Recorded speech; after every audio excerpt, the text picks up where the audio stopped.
Welcome back. I'm sorry, I know you heard the dogs barking.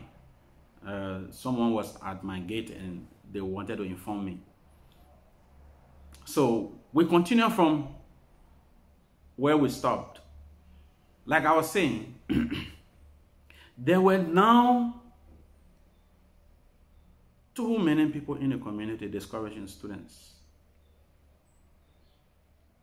And mind you, there were other institutions around who did not want the survival of the institution because they felt it would have undermined their activities. And like I said, we have prominent people now discouraging the students. How did I get to know? You know, you talk behind people, you talk to people. It's not everyone you talk to against someone who will keep the information hidden. Some people would like to tell the person, we're hearing this. So that was the case. So we were told, look, these people are discouraging us. Call some names. They are discouraging us from coming to the program. So I said to myself, look, if you value the program and you know that you are learning something good, it's good for you to continue. Number dropped to around 40. And then we had, you know, I had some big dreams. So for the first time ever, I organized an award program in the area of environmental and public health, environmental science and public health. I organized an award program and we said, look, the winner, the best paper presenter will have gotten $1,000 US. And second and third winner, $500 each. And the announcement was on the radio. You know, some young people decided to take advantage, to do something. And the program was meant to introduce the culture of research in Liberia. So, to motivate young people to go out there to find information and then, you know, about different issues affecting our, you know, country and our community. Come and do presentation at the conference and let people know what's happening in our environment. And guess what? Each time these students went to people to ask them for money for the registration for the conference, instead of telling them, look, I don't have money, to tell them, where do you want to spend the money? CEPRES? No, that don't waste your time. In fact, that conference thing is a 419. It's not going to work. Because then I had announced that the Deputy Vice Chancellor for Academic Affairs of the Obafemi Awolowo University in Osun State, Nigeria, Professor Salami, who have come to serve as the keynote speaker for the conference. So the argument was, wow, no, it's not possible. Where can he even get money to bring that kind of person to Liberia? It cannot work. So don't waste your time. You see, we told you that the guy is a liar. Now he's telling you that he's going to bring a high-profile person, highly profiled academic person from one of the biggest universities in Africa to Liberia and to Banga. It's not possible. It can't work. So don't waste your time. These were the discussions in the corners, and they were coming to me. And each time I hear such thing, I'm like, wow, what's happening to our people? Where are we? Where do we want to go? As a country, do we want to continue to be this way? So they discourage the guy, no, don't go for the conference because it's not going to work. It's lie. They're lying to you. There's nothing like a conference that can work here. He cannot do it. And things like that. So anyway, we organized a conference, and the conference was set and was held. Professor Salami, the Deputy Vice Chancellor then, I don't know whether he is still as a speaker at this moment, but he was then the Deputy Vice Chancellor of Academic Affairs of the OAU, Obafemi Awolowo University. But little did they know that Professor Salami was also my teacher. That when I was at OAU in Nigeria, Professor Salami was the HOD, head of department for the Institute of Ecology, where I was studying. Now you see, you don't know the connections that people have, connections people build. So when people say they are going to do something,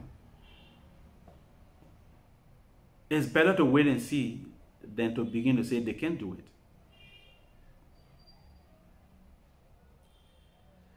So Professor Salami flew from Osun State, Nigeria, to Roberts International Airport in Liberia. We picked him from there, drove through Monrovia, drove to Banga City, Bong County, and arranged his hotel where he was staying. They said it was not possible.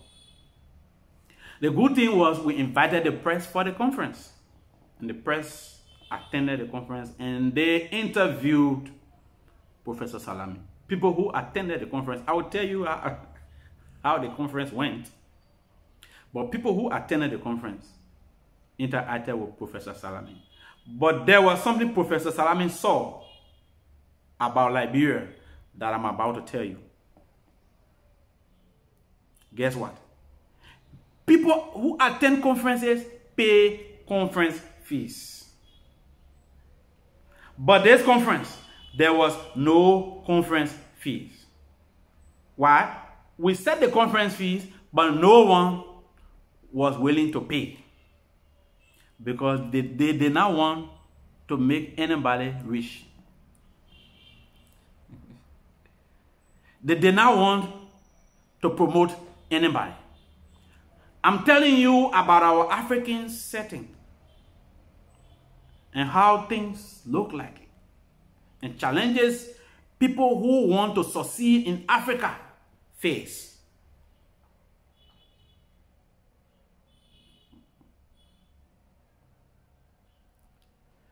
So the conference was ready. I had gone to pick up the professor, but let me tell you what happened before then. Since we were in Banga, I had written the Banga City Corporation inviting all of the zonal heads to attend the conference free of charge. But what was the purpose? Since the conference was an environmental conference, and there were people who had done studies around Banga, and they had presentations to give, I wanted these stakeholders to attend the conference to know what was happening in the city, so that once they were informed, I could organize them to begin to work with them to handle some health and sanitation issues in the city. That was why I invited them. Wait, they came. They came to the conference. The conference was yet to start, and then I had gone to pick Professor Salami from his hotel to take him to the conference site. And I got a call. The zonal heads of Banga City are here, but they are demanding that you pay them for the 3 days they will be here for the conference Otherwise, they will not stay for the conference. Do you hear that? The zonal heads were at the conference site, but they said that I should pay them for attending the conference.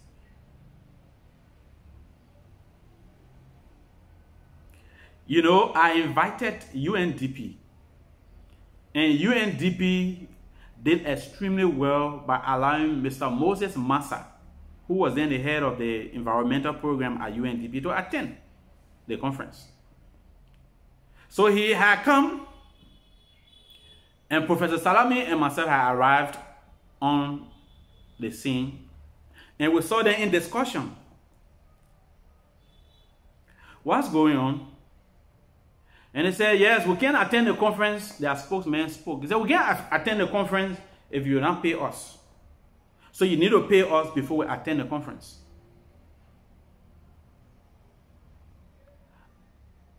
I told them, no, but I don't have money. They said, but you think we don't know that you got money for the conference? You see the NGO car you have here? You see how people think. You see how people quickly believe that somebody is doing something to cheat them. Because they saw UNDP car, a Jeep from UNDP, the conclusion was that UNDP gave me money. No! We had just invited UNDP to be a part of the conference. And because we were doing something to promote sanitation programs and to promote healthy environment, UNDP developed interest and decided to attend the conference. So Professor Salami was like, wow, they should be paying you and they're asking you to pay them. Then I laughed. I said, yes, Prof. He said, but this is something that I can't believe. I said, well, Prof, this is what you are seeing. And this is Africa. Eh? That's what we do.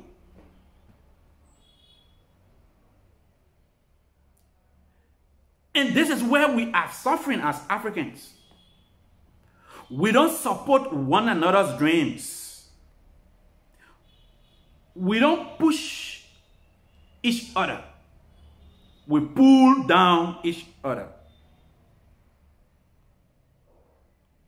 So in the Western world, when people are doing something to support humanity, to promote their society, they support those people. In Africa, we pull those people down. So that's what happened. And I tell you, the professor was like, wow. He talked to them, please, can we go for the conference? Can we go and see if you guys can be a part of the conference? This guy is trying to help your community. I have come from Nigeria to come and attend the conference. I didn't ask him to pay me. The only thing he did is to get me a plane ticket to come. So, Professor Ayobami T. Salami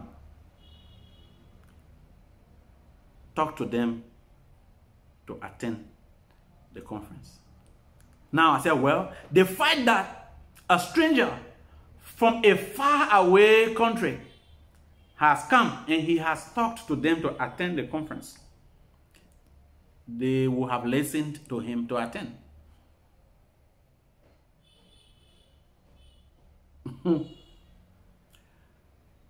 But that was not the case. Guess what? They said in as much as I was not willing to pay them, they were not attending the conference, they left.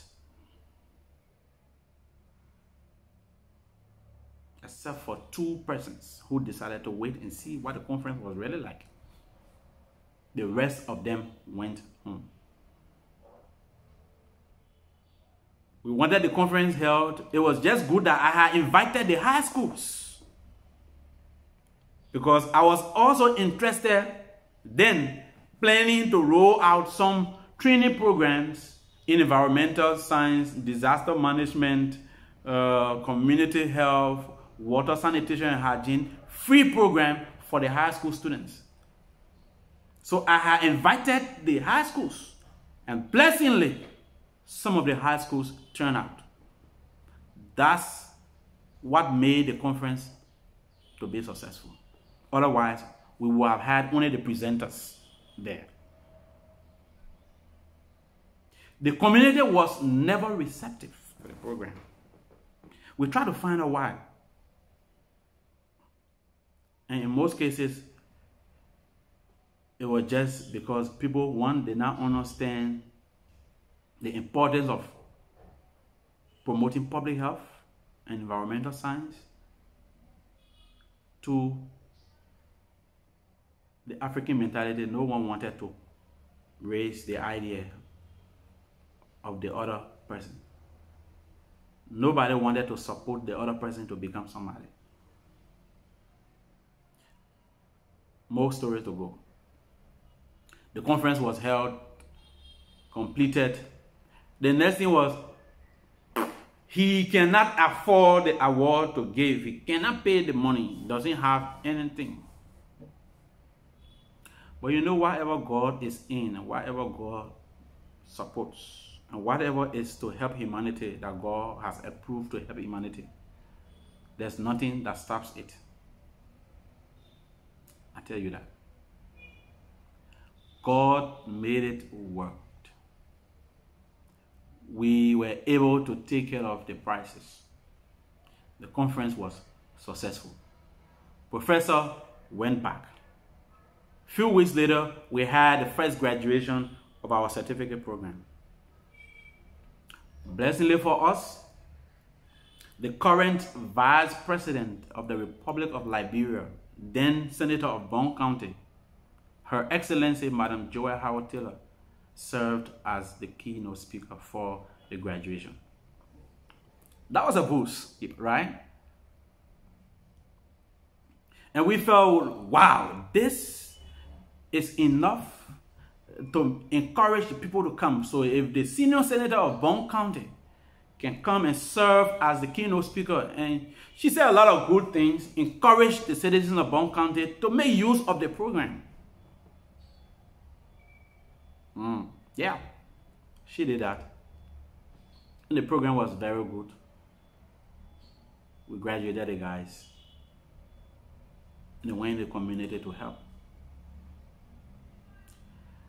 Now, I had remaining students in the school somewhere around 12. Now, when we started CEPRES, there was no time, and there had been no time, that our primary medium of instruction has been to use chalk. No. We started using projector, and we had to use projector. Using projector meant every day that we had classes, I had to buy gasoline for the generator. Now, 12 students, they cannot pay the money. I cannot put them out. You know what? Putting them out will have meant closing the program. So, these students come, I talk to them, and some of the class sessions, I do motivational speaking. Try to talk to them about being focused and being aware of obstacles that come in life and how you can be able to fight them and all those kind of things. I became a motivational speaker to motivate a few students so that they don't leave.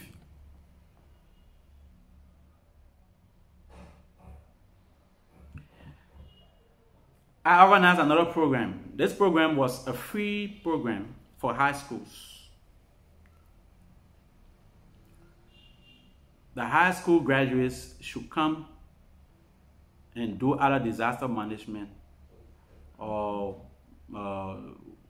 community health or waste management, environmental monitoring, to do these programs free of charge.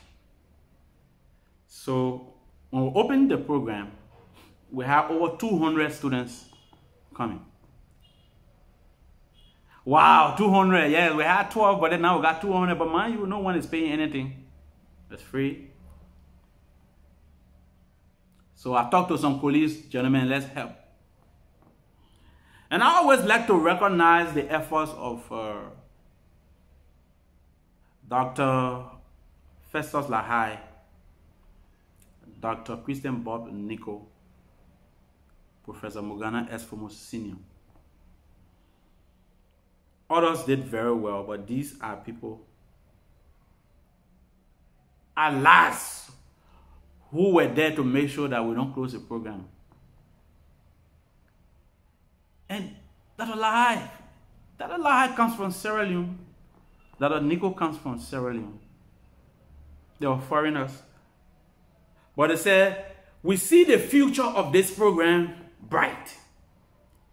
Even though things are tough now, we will not leave you. We will stand by you. And we'll make sure that this program survives. Foreigners? Citizens are now around. The foreigners are saying we will sacrifice. They did. They sacrificed. I owe them a lot. CEPRES owes them a lot.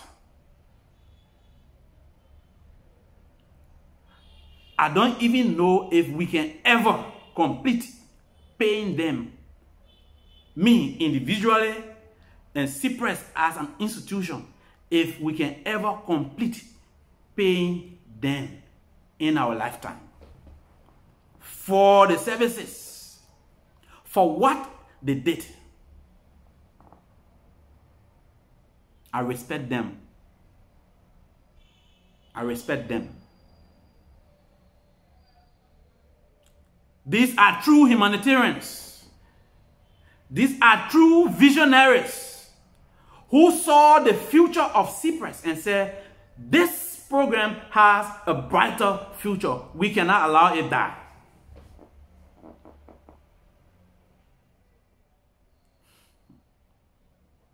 They stood by us.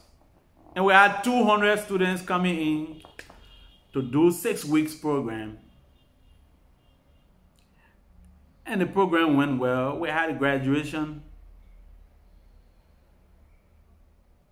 We invited again another head of Mon County, senator. He's now former. The former senator, Heron W. Yala, to come and serve as keynote speaker for that graduation. He attended. He also motivated the graduates. Yeah. And graduation was held. Boop. Guess what? We decided to use the opportunity. Look, those of you who are here now, you have finished high school and you've done 6 weeks program with us, you know what it is like. We want you to come to CEPRES on scholarship. We'll give you scholarship to come to CEPRES. And that's where people started saying, but this is a 419 for 2. Which university? By that time, we had gotten our, I'll call it temporary accreditation, something like that, from the Commission on Higher Education. So, but which university we want to open and like calling people to come and then giving scholarship to everybody? What's that? But they did not know that this is something I have vision for. This is something I have passion for. And I did not want it to die down. At no time. Imagine I had deprived my family of everything. If I got $200 or $300 Liberian dollars today, I will use it to buy gasoline for the generator. I had deprived my family of their right to be taken care of by me and was sacrificing for the community and for Liberia. Because citizens from all over Liberia were part of the program.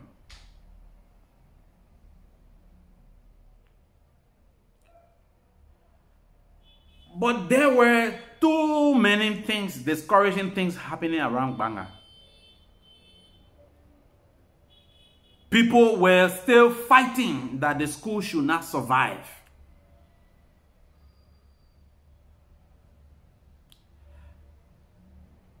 I tell you one thing.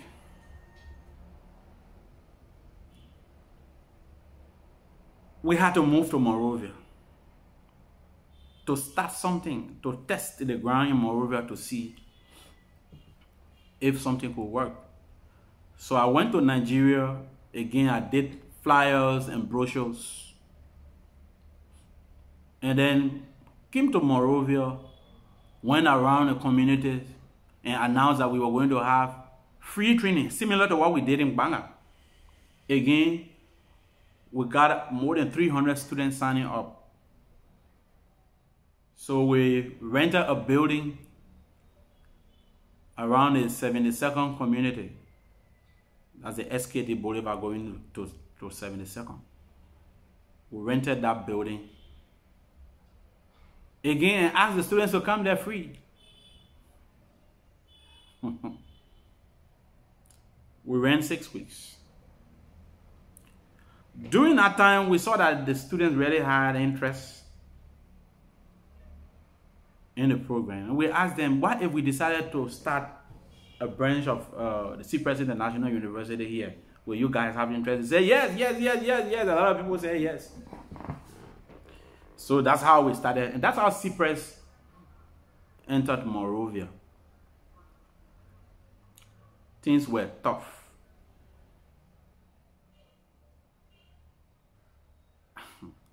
Again, in Monrovia,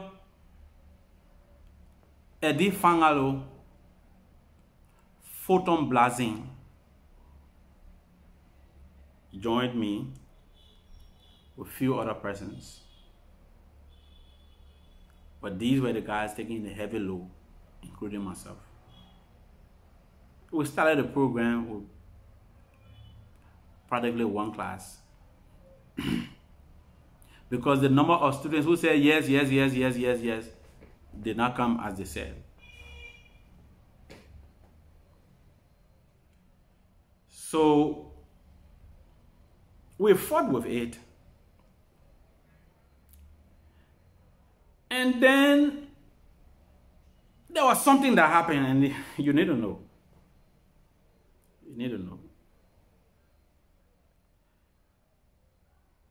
There was this time that because of the design of our science program, I had started organizing workshops for science teachers across the country. That was the plan. But then I had done it in the first 2 counties, Bon and Nima. So someone told the then Speaker of the House, Honorable Alex Tyler, about me. So he came to Bon, and then I went to meet him and share with him the dream. And he said, but can you do a proposal? Can we hire you to train science teachers for us? Because that's one area we really have problems. So can you do a proposal to the House of Representatives, and then we can look at it to see what happens, and we can give you some support to train science teachers for us. I was happy. Say yes, that's something to do. So I did the proposal, I brought it to him, and then he saw it, sent me over to the committee on education at the lower house. I met with the committee, friendly people, and they all had interest. We had the discussions. They agreed to put us in the budget. Unfortunately, he was ousted as Speaker of the House. And those of you who are Liberians, who have been in Liberia, you know how that went. It's not my business to explain to you how it went. but he was removed as Speaker of the House. New set of people took over. One of those people was someone from Bond County. CEPRES was in a draft, but later on was removed. We tried checking, we talked to colleagues and people from the education committee. They pointed at one particular lawmaker from Bond County and they said, this lawmaker is the one that's holding everything.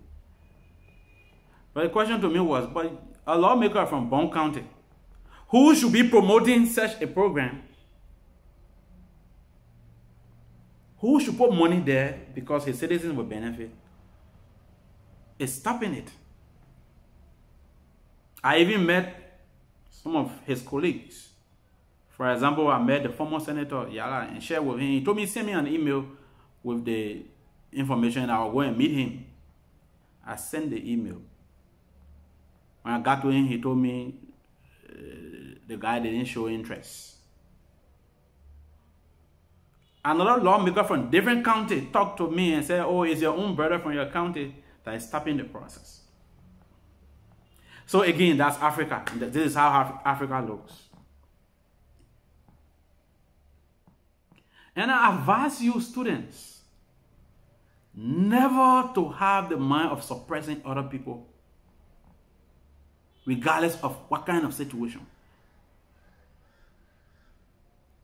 Any intent to suppress someone may be an intent to suppress someone related to you, because this person might be helping someone that knows you, that you know. And that was the case with the situation in Banga. I was helping people from all across. So why will a lawmaker from Bond County, from Banga, for example, say that he cannot allow CEPRES to benefit?